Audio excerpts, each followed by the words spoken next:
Good morning. Having recently moved, I had to downsize a lot of my birds and aviaries, and I've only just got around to setting some back up again. And I thought, before I put some birds in this one, it might be a good opportunity for me to just take you through the basics of how to set up a backyard aviary.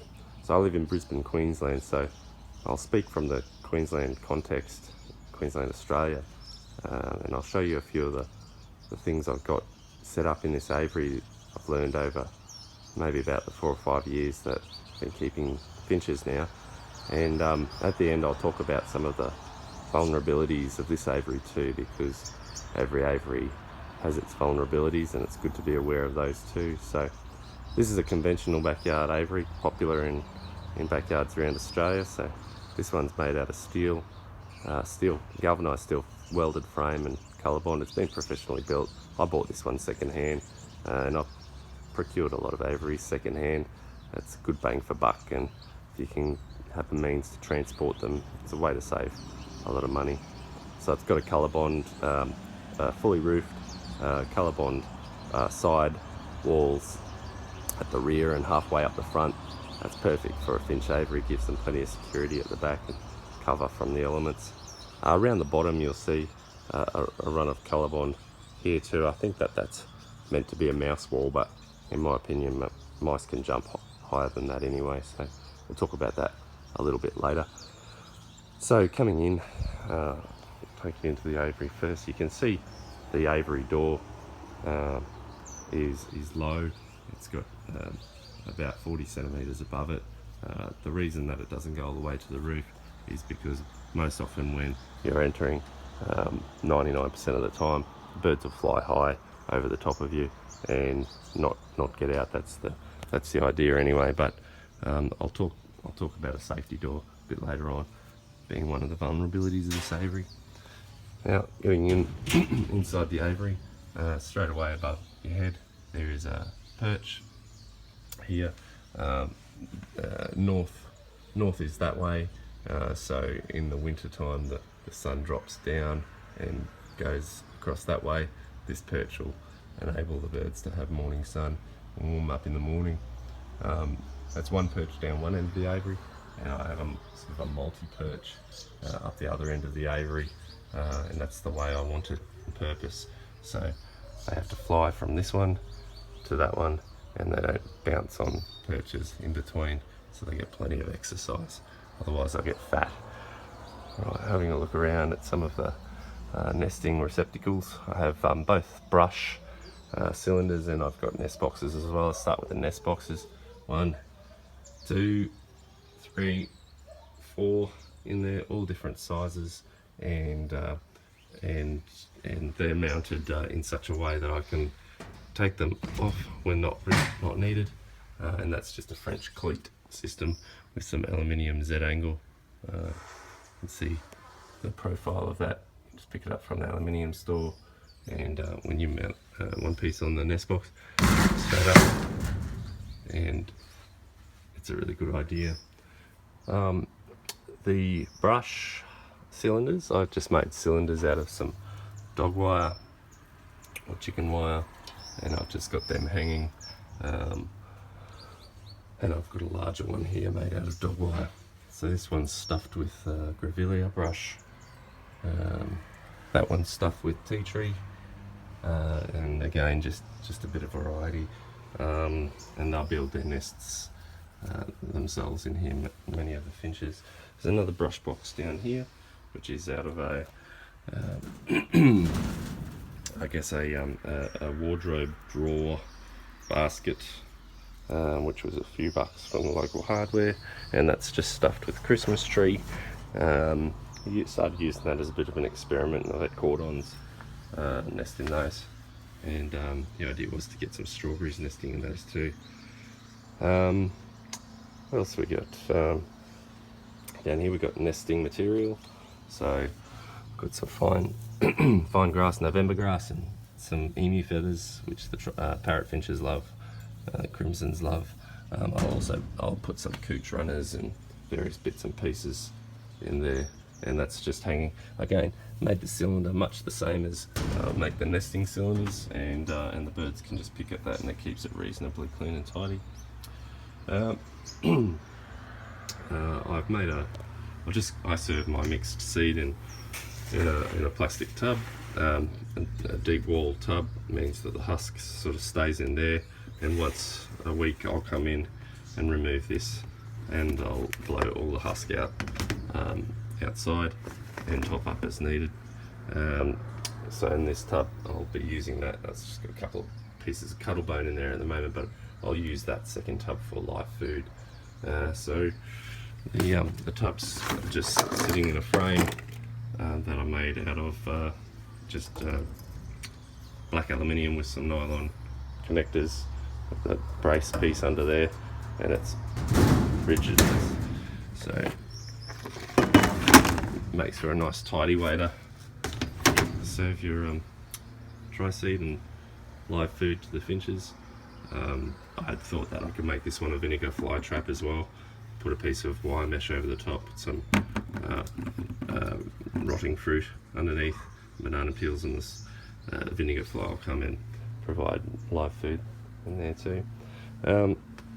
On the side of the aviary there's a feed shelf that's accessed out here by a sliding door, so you don't have to enter the aviary to give daily greens. So this is just an example of some of the greens that I provide. You know, some green panic seed heads, some other seed heads, a little bit of Lebanese cucumber and such. So birds will feed there. Down the bottom, the whole thing I have at the bottom is medium washed river sand, and that's probably about, I don't know, 4 inches deep, so it provides really good drainage.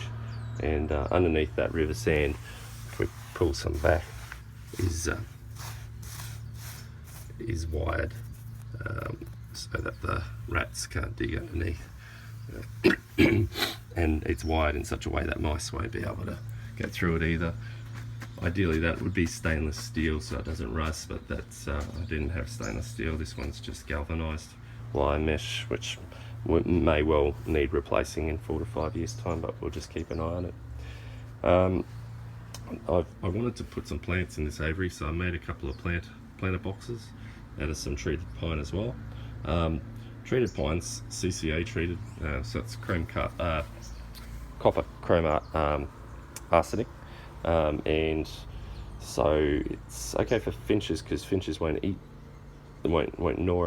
chew at the timber. But I was a bit concerned about making planter boxes out of them in case the arsenic leaches into the plants.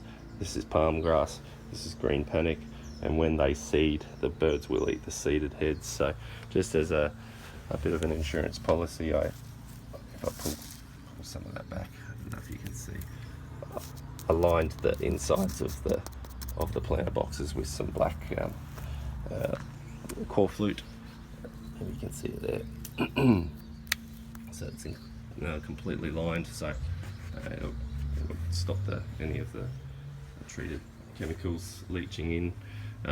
Now they go, the wire mesh on the floor is completely underneath this whole patch, so these planter boxes sit on top of that wire mesh and are filled with soil and mulch, and those plants' roots will be able to go through the wire mesh into the ground, so they should do quite well.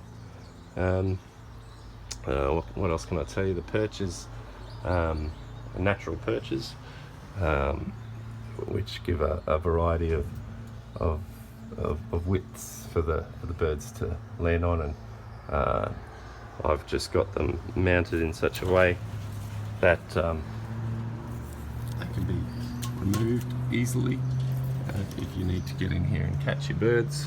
When you take the perches down, makes netting the birds a whole lot easier. So these ones the same way, they're just hooked on, can take them down really easy.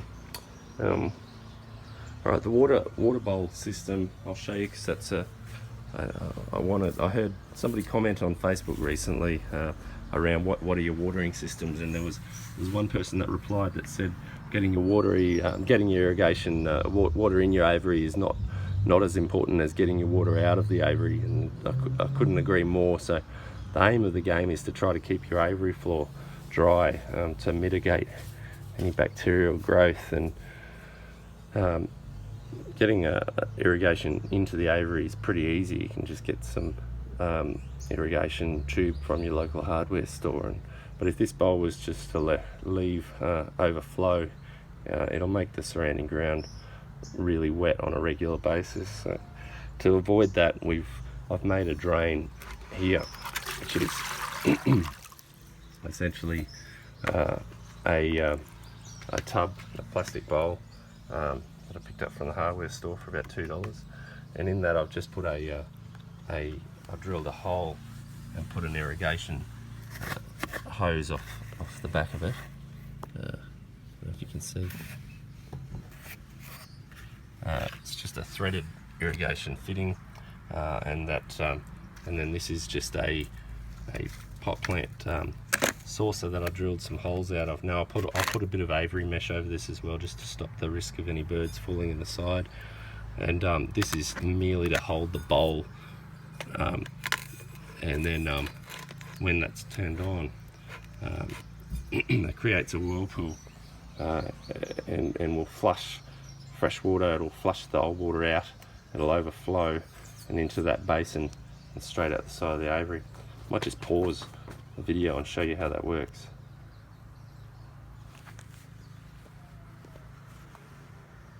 I don't know if I can pause it. I'll just go and turn it on really quickly. Just give me a jiffy.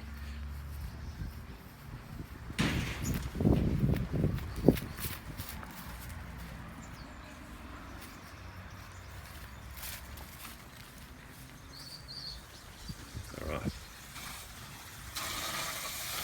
There's a bit of air in the hose because I was just using it for something else recently.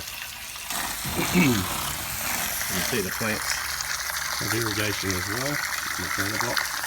I'll just run the same time as the water flows, so you can see it's doing that now,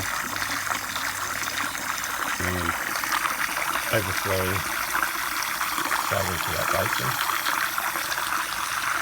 And that'll just run for a few minutes, a couple of times a day, just to keep fresh water running.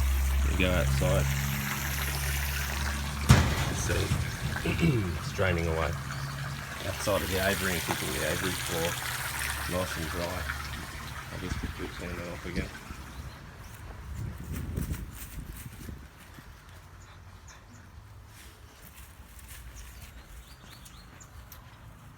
Alright, so that's pretty well it. Let me talk about a couple of quick vulnerabilities.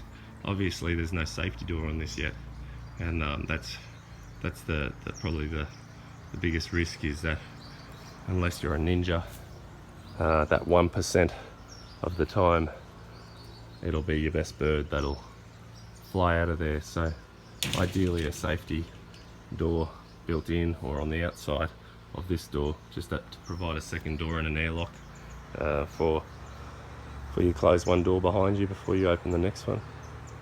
The other vulnerability is the size of the wire. This is 1/2 inch or 12mm mesh, and mice and small snakes like carpet snakes and tree snakes will be able to get through that. So that's just unfortunately something I'm going to have to live with, or live with that risk for a little while. You know, the only way to really mitigate against that is to have the whole thing meshed in snake and vermin mesh, which is 1/4 inch size mesh. It's 6.5mm mesh. So to remesh that aviary might be a job to do at some stage. The other areas where snakes can enter is around door jambs like this. So if you can fit your little finger through, or if you can fit a pencil through, a snake would be able to flatten themselves out and get in there. So that's a known vulnerability as well. So that can be mitigated by having a flat piece of metal door jamb secured on here. So when it closes, the metal closes up those gaps. These feeding hatches are really handy, very handy for not having to enter the bird aviary to put your daily feeds in. The problem is that if you're in a real rush, you could walk away accidentally leaving that wide open. So learned that the hard way. Yeah, you've got to have your wits about you with those. That's a vulnerability too. The other vulnerability in Queensland is that it gets really hot in summer, and obviously this whole thing's built out of metal, so it can get quite warm in there. The open sides here and there, the half open sides, allow for pretty good airflow through, but up on the roof there, it still gets, around the top, it would get really warm. So before summer comes in Australia, I've got about 9 months or so, what I'll actually be doing is putting a second roof over the top. So I'll be running a batten along the top and then running some colour bond